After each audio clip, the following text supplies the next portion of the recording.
Welcome to A Better HR Business, the podcast that looks at how HR consultants and HR tech firms grow their businesses and how they help their employers to get the best out of their people. Remember, for show notes and downloads, go to www.getmorehrclients.com/podcast. That's getmorehrclients.com/podcast. Okay, let's get started. Hello, thanks for joining me. Great to have you along. Today, I'm really looking forward to diving into a fascinating topic because employers in the US have such a tough time on the employee benefits side of things. So there are problems with the rising healthcare costs. When we look at healthcare plans and in workplace benefits, the engagement rate, it can often be really low and productivity is affected and all this sort of stuff. So it's very, very tough. And then you pile on top, you've got things like the Great Resignation and this quiet quitting concept that we're hearing about a lot. Who'd be an employer? But what I've done is I've discovered an amazing platform, which is actually a lot of fun, but it solves some really interesting underlying problems for employers. So I'd love to welcome you, Tom. Tom Chamberlain is the CEO and founder of EdLogics, and we're going to dive into exactly what EdLogics is in just a moment. But firstly, Tom, thank you very much for joining me. Great. Thanks for having me, man. It's a pleasure to be here. Brilliant. Yeah. So Tom, as I said there at the start, there are so many challenges facing employers in the US today. Do you want to just sort of give your picture and your viewpoint on what some of those challenges are? And then we can get into EdLogics and what you guys do. Sure. You mentioned one of the challenges is healthcare cost, and that's always going to be there. It always has been. But I think one of the biggest challenges that's related to healthcare cost is employee engagement. How do you engage your employees so that they make better healthcare decisions, so that they take advantage of the resources available to them? So there's plenty of resources, but oftentimes employees aren't aware of them or don't utilize them appropriately, or oftentimes maybe misutilize them. So that's probably one of the biggest challenges is how do you engage your employees, particularly with the pandemic, where you have hybrid models or remote workplaces. You don't have the traditional ways to have on-site health fairs and other ways to connect with your employees. So digital engagement is a key part of that. And that's what EdLogics really capitalizes on is, through our platform, which is fun, game-based learning, gamification, unique incentives, we have the unique ability to make learning about health fun, engaging, rewarding, and we stimulate dopamine, which is critical to get people to take a break from what they're doing. They got 100 things going on that day. How do you get them on our app so that they start learning about better healthcare, making better healthcare decisions? So I think engagement is probably one of the biggest challenges and what is kind of tied to that, as I just said. You're actually giving me flashbacks to back when I was an HR manager. And in fact, my very first ever HR manager job, I was out there trying to hustle in terms of getting health and safety, but the wellness side of stuff going on and getting people to improve their safety, their health. And we had some stuff to improve personal health and stuff like that. But it was such an uphill battle. And back then, what did I know? It's probably the same as most companies. You'd stick some posters up on the wall, and every now and then you'd have a toolbox team meeting before the shift would start, and someone would give a lecture about eating more fruit. You know where that went and how much success that kind of stuff had. That's why I found what you guys do so interesting. And the gamification bit is crazy because I've actually had a look in it. I don't know if you know this, but I've dived in. I managed to get in and have a look around. It's fun. It's HR software is not supposed to be fun. That's what's weirding me out about all this. No, it really is. And we hear that all the time is that I'm having fun playing health games, climbing leaderboards, competing with my colleagues.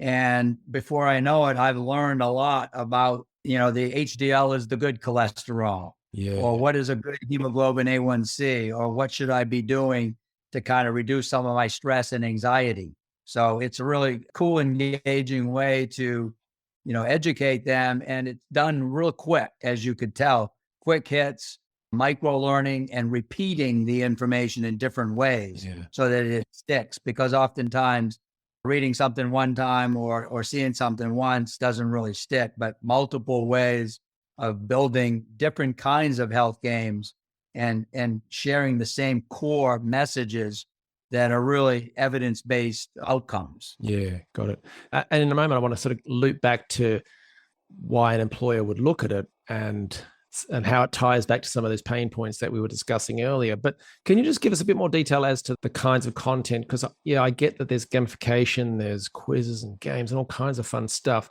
But what are the different types of topics that you cover? It's personal health. What's covered within the program or the platform? Yeah. So we started the company EdLogics, Education Logics, coming up with that name, but we started it to help really go where the money is, which is chronic conditions. Right. So chronic health conditions and common medical conditions that are costly and highly prevalent. So diabetes, cardiovascular, respiratory, mental health issues. And so we grew from there into cancer. We have a whole cancer hub, how to navigate the healthcare system, specialty pharmaceuticals. So safety is another big area. So we cover we have over 85 modules, and these are comprehensive modules where we do baseline knowledge assessments, and then we bring them through multimedia video, interactive health games, reading content, if that's how they prefer. And then we assess their knowledge after they've completed modules, and we're able to show the employer that we're making their employees smarter. But the topics are, we have a mental health hub and have all the mental health disease states, mental health for teens and tweens, because it's not just about the employee, it's about the employee's family. Yeah. And so productivity, absenteeism, presenteeism, not just the direct medical cost of healthcare claims, but it's calling out sick because your daughter is newly diagnosed with diabetes and you're trying to figure out how to manage her diabetes. So we help that employee become more confident and more knowledgeable and less distracted while they're at work. So we cover a lot of different disease states. We're always adding. We have a therapeutic challenge every month that's consistent with the national guidelines of the topic of the month. We have different ways to engage them on a daily basis, a weekly basis, a monthly basis. And I can talk more about that as we continue talking. I've actually seen some of the newsletters that you guys send out and, some of the LinkedIn content, for example, because that's kind of where I live. They're always intriguing. Like they bring me in and I'm always learning something and they're entertaining. So I just love that aspect. Can you help me understand something around the platform? Is that at the start, we were talking about a particular aspect within those pain points was the low engagement rates or the low utilization rates of a company's healthcare benefits package, right? So they've got a whole bunch of things. It might be an EAP, employee assistance program, and you might have very low utilization rates for that. No one uses it. So how could an employer use EdLogics to boost their engagement rates, their utilization rates for their healthcare and wellness programs? Sure. No, that's a great question. And really what's evolved into probably our biggest value proposition is our ability to drive utilization of their EAP program, their telemedicine product, their mental health counseling, or their diabetes disease management program, all available to them with zero copays, but they're not being utilized. So what we do is, it started out with, engaging people, having very high engagement compared to any of their other vendors. But once we get them into our platform, we started incentivizing them by giving them additional points and rewards for learning about telemedicine. And then we actually have games based on why telemedicine is important or what are the benefits of their various health benefits. And so we have games that we built into our platform to teach people about all the other resources that are available to them. And then they can click off our platform and go sign up for Teladoc, or they can go sign up for Livongo, the disease management company for diabetes. And so we're able to educate them, increase awareness, and make it easy for them to get access right off our platform. And we've been able to help organizations when they're switching from one pharmacy benefit management program to another one. And we've done this with a few organizations that we build Factor Myth, a game that talks about the benefits of the new pharmacy benefit program. And so about copay and about what happens when they make the transition. So we're able to decrease the administrative burden of phone calls and questions and confusion on the part of the employer and the expense that's needed to handle that confusion, those questions. So we answer them proactively off our platform. And we've been able to drive, in the case of teledoc, promoting teledoc, because that had very low utilization. We increased utilization and in the number of telemedicine visits in one client from an average of about 298 or so in the previous 5 months. And when we implemented the program to promote teledoc, we went to 378. Wow. So we had about a $41,000 projected savings per month just by increasing utilization of telemedicine visits. Per month? About $500,000 a year in that particular client. So that's a good example of how we've been able to do that, is increasing utilization through knowledge and ease of access right from the EdLogics platform. I just find that so important because one of the things we were talking about at the start was, the Great Resignation, quiet quitting, and all that kind of stuff. So you've got the rising healthcare costs and underutilization. So a CFO brain might say, let's cut some of our benefits or reduce our package in some different way. But on the other hand, you can't, because people will leave or they'll go to the company down the road. And certainly if it's office-based work, then someone can finish a team meeting or a meeting with their boss, hang up that Zoom call, and 5 minutes later be doing a job interview for the company down the road or across the other side of the country. So it's very, very difficult to play with benefits and wellness programs and reduce them. So the way to get a better economy, a better efficiency and value return on the value on that process is to get people using it more, right? The other thing that got me thinking was that this probably starts those sort of water cooler conversations that people talk about. I might go to a talk on some sort of healthcare program from my employer, but if people are playing games and doing quizzes, and you mentioned leaderboards, I guess so everyone's kind of involved from a company and playing along, that's got to get people talking, which can only boost the health literacy and awareness in the company. Yeah, and the morale, the competition, the teamwork, the challenges that we do, we create challenges. So we create teams of employees against other teams, one department versus another department. That's worked out really well to drive additional engagement. And these team members can tell who's engaged and who's not playing. And there's a little bit of pressure that's put on them because the rewards that the employer gives them is based on team wins, first, second, and third place. So the camaraderie that you get, and that we have a daily health scratch card every day, and they can talk about the daily scratch card that day. It may have been a controversial thing, but you have people talking about what's going on the EdLogics platform. And the commitment to your most important asset is your human capital. And we spend all this money on prevention, on our machinery and our production lines and all that, but we tend to often don't put the preventive investments into our own most important asset, our people.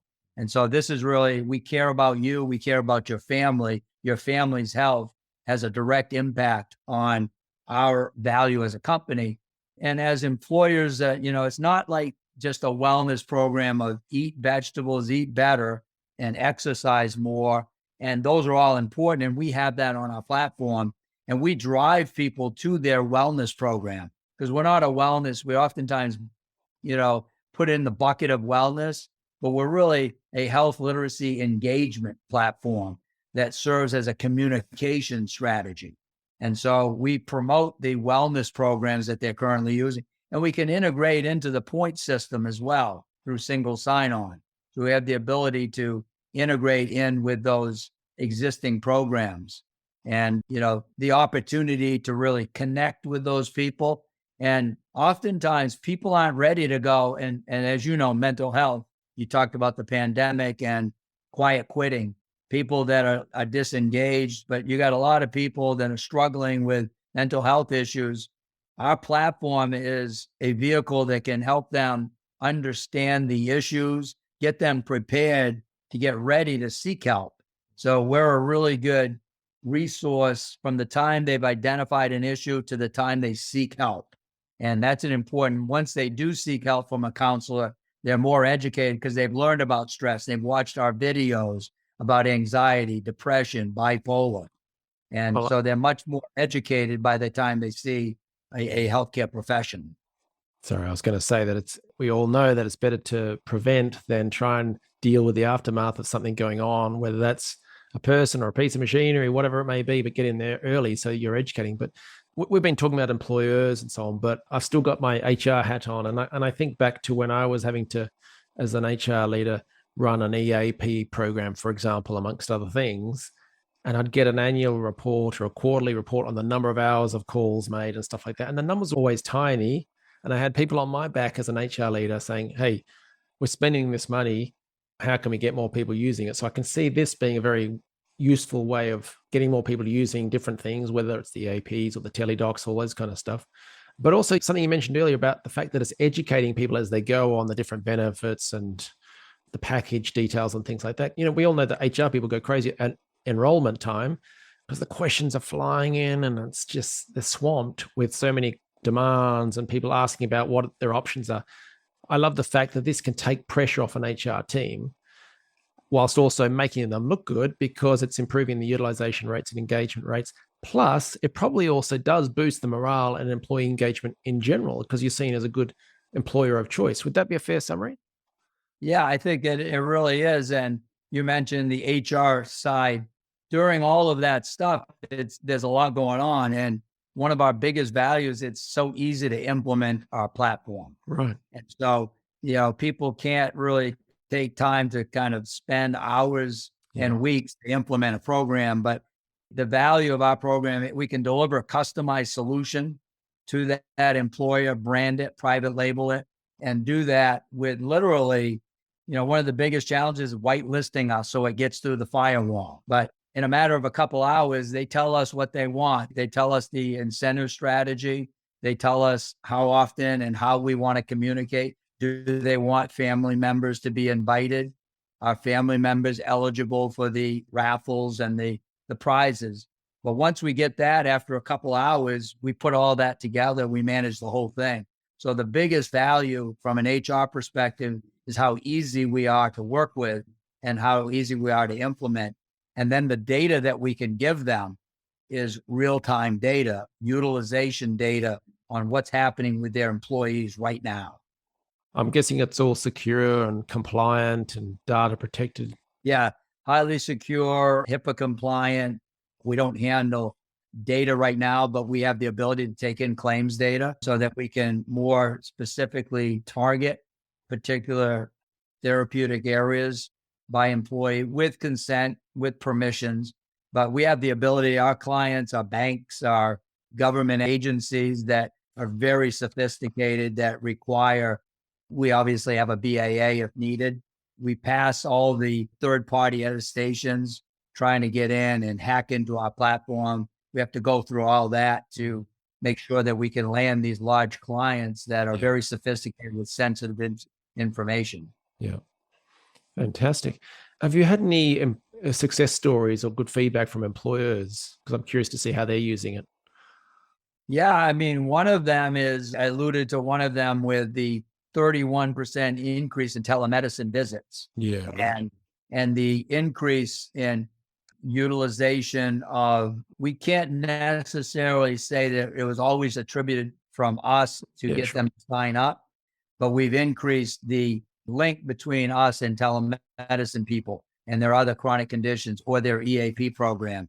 So we've got really good success stories on effective utilization increases and also in decreasing inappropriate non-compliance with medications. So medication right now is 25% of the spend for a typical employer. So we do a lot with medication compliance. Specialty pharmaceuticals is a big issue, oftentimes costing hundreds of thousands of dollars. How do they manage that? How do they store those? How do they administer them? So we have a lot of information around navigating the healthcare system, how to manage complicated, expensive issues like medications. So we're able to do that. And the data that we're able to provide them, as I alluded to, we can kind of show them how much smarter, what kind of things are going on. We have surveys. And so not only are we tracking their clicks and doing it in a compliant, HIPAA protected way, we don't share data with the employee from an individual, but aggregate, we can show trends. We can show answers to key issues of that employer through our surveys that we give. And we give them points and rewards for answering questions that are important to that employer. We can help design an employer strategy throughout the year, and it can be implemented off cycle or during the enrollment process. And oftentimes we're implemented off cycle because they're going through all their transitions and open enrollment.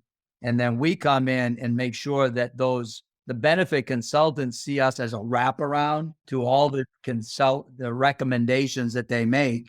And they look good because they can share data back with their clients and show how their recommended telemedicine product is twice as effective this year as it was last year. So they can show enhanced benefits that they didn't have previously. Yeah. I'm just thinking, with elections, when they come around, you've got the polling companies and they go and survey all these people and find out what are the trending issues. Is it the economy? Is it jobs? Is it healthcare? Is it foreign policy, whatever it is? But they see the ups and downs. But you guys are probably in a similar boat that as time goes by and more companies come on board, you're probably noticing things like when COVID hits, what are employees looking at on the platform versus before or after? Or would that be right? Would you pick up trends and start to notice stuff? We get all kinds of trends. Like that's a good example of what you just said. When COVID hit, anxiety went from number 19 to number 2. Addiction went from 42 in one client and went from 42 to number 5, right? Wow. So you had mental health issues crept up significantly during the pandemic. Coronavirus obviously went to number 1 because that was a new module that we created because of the pandemic. But vaccine hesitancy, you can see trends of what's important to those employees. And they say when they're coming on, we personalize it to the user. So we personalize it to age, gender, what they're doing on the platform, and also what they tell us their interests are. So we don't have their claims data that we're using. We have the ability to do that. But if I know that you have an interest in breast cancer because you had a relative that had breast cancer, we will serve up information recommended for you because we know you have an interest in that. It's personalized across for every individual based on their age, gender, and interest. Wow. Just thinking that as time goes by, not only will you start to see trend data of what issues are big, like anxiety leaping up or addiction leaping up or decreasing, whatever, but it'd be interesting over time to see what employers are doing to counter that, because you'll start to be in a position where you're centralizing remedies, solutions that they've taken to improve stuff. And you can share that with employers. So yeah, we saw this in another region where addiction went up. And so we noticed that a bunch of employers introduced this program or did this initiative. And that really helped. And you should consider it. Like you'd be an amazing portal of information, I would think. Yeah, because we build our education content based on what's happening on the platform. Nice. As time goes on, we can utilize that to build an effective infographic that can be shared with their employees, how to talk to your teenage kid, safety, summer safety, issues that are pertinent. And we do a lot of things around safety because you might have young healthcare professionals with a young family and they're fine, but childhood issues. We have women's health, mental health, children's health that we're launching. But safety is something that a healthy mom is going to, make sure that she's aware of safety for that child. Yeah. Burns and accidents and things that might be risk to their parents, elderly people. We have all kinds of users. The most common user is probably a 40 to 50-year-old female. But we have elderly and we have younger people. Actually, young people can, up to 13 can use it, but they have to be 18 to win some of the prizes. Yeah, right. And again, for people listening to this, we're talking about serious topics and they're very diverse. But again, the way it's served up in the platform, it's fun. Like I'm a nerd. I like to read a book and I can't have any pictures in it. So I think, I'm going to be all serious. I get on this platform, I'm having fun, I'm learning stuff and I want to keep going. And that's, I think, cracking the code, to be honest. But can I ask, what are you doing to get the word out about EdLogics? So we're doing more social media. We have the benefit consultants are really starting to realize that we're not a wellness play. We're really a platform that can communicate messages and drive utilization and change behavior. So the benefit consultants are starting to be more. We started going direct at the beginning, right? Because to get the attention of the benefit consultants is they got 100 things to broker. We are now getting calls from them to learn more about our platform so that they can promote it to their employees. But social media, speaking, we're doing a little bit more podcasts. We're taking health literacy and really focusing on health literacy 2.0, which is integrating gamification, behavioral science, multimedia with dynamic content, as opposed to health literacy 1.0, which was simple pamphlets using simple words. It just doesn't work. And unless you can engage people to make it fun, if we can't stimulate dopamine, then we're not going to be successful. And it really is something that people, to get them off the couch and stop watching TV, to get them on the app so they can start playing and learning. So it's pretty cool. And a lot of people do family-based education together. So they can use that platform as a family unit and learn together. That's excellent. Yeah, I really like that. And I suppose to add one more to the sort of promotional tool side of things, I would recommend people listening to this, if you are either an in-house HR leader or an HR professional, and then when I say HR, I mean anything from employee engagement, general HR, employee benefits, comp and bens, health and wellness, all that sort of things, diversity and inclusion, anything within the HR sphere, I would say consider trying to get EdLogics into your company, or at least get that discussion going. And if you're an HR consultant, I imagine you could potentially partner and refer in EdLogics to some of your clients, because I just see it as so different. I'm getting a bit carried away, but I just see it as very, very different. And it's such an important area that we need to improve and work on. So I think it's really getting the balance right. Tom, if employers and HR folk want to learn more about EdLogics, what should they do next? Well, they could go to edlogics.com and look at our website and request a demo or information. They can go to info@edlogics.com, demo@edlogics.com, or just go to our website to learn more and, play around on our site, see what we do, and then request information. We'll follow up and provide them a demo. And if it's something that they think fits into their armamentarium of different resources, we are another sharp arrow in that quiver that's going to help them achieve their objective of engaging employees, educating them to make better healthcare decisions, to have more productive workforces and lower healthcare costs. So that's it's all tied into, it's got to be around the consumer making the decision. It's not about the providers or the hospital systems. We got to keep them away from them as much as possible. But when they do need to have those people, they're more educated and they're seeing them, they're following through on their prevention trainings and all those. And that's a big issue with COVID too. In this remote world, they're finding that their costs are going up because they're not paying attention to their chronic conditions. They're not on their regular schedules, and we can help do that digitally. Yeah, absolutely. I love it. So, well, keep on doing what you're doing. It's working, and appreciate you sharing your story and your advice and sharing the EdLogics platform with us today. Thank you very much, Tom.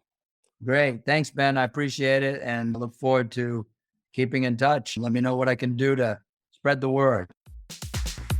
Thanks for joining us today on A Better HR Business, the podcast that explores the world of HR consulting and HR tech businesses. For show notes and downloads, go to www.getmorehrclients.com/podcast. That's getmorehrclients.com/podcast. Remember to subscribe and share the show with any friends who are busy growing a HR business. Thanks, and see you next time.